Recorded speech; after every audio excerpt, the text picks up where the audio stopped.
വീട്ടിൽ സൂക്ഷിച്ചിരുന്ന സഹോദരിയുടെ 10 പവൻ സ്വർണ്ണാഭരണങ്ങൾ മോഷ്ടിച്ച ശേഷം തമിഴ്നാട്ടിലേക്ക് കടന്ന സഹോദരനെ പോലീസ് അറസ്റ്റ് ചെയ്തു.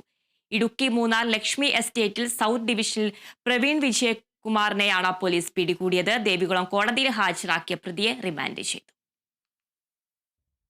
മൂന്നാർ സ്റ്റേഷനിലെ എസ്ഐമാരായ അജീഷ് കെ ജോൺ, സന്തോഷ് എന്നിവരുടെ നേതൃത്വത്തിലുള്ള പോലീസ് സംഘമാണ് സഹോദരിയുടെ 10 പവൻ സ്വർണ്ണാഭരണങ്ങൾ മോഷ്ടിച്ച ശേഷം തമിഴ്നാട്ടിലേക്ക് കടന്ന സംഭവത്തിൽ പ്രതിയായ മൂന്നാർ ലക്ഷ്മി എസ്റ്റേറ്റിൽ സൗത്ത് ഡിവിഷനിൽ പ്രവീൺ വിജയകുമാറിനെ അറസ്റ്റ് ചെയ്തത്.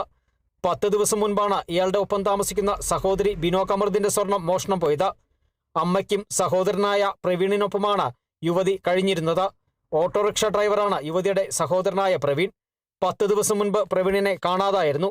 തുടർന്ന് സംശയം തോന്നി നടത്തിയ പരിശോധനയിലാണ് അലമാരയിൽ സൂക്ഷിച്ചിരുന്ന 10 പവൻ സ്വർണം നഷ്ടമായത് കണ്ടെത്തിയത്.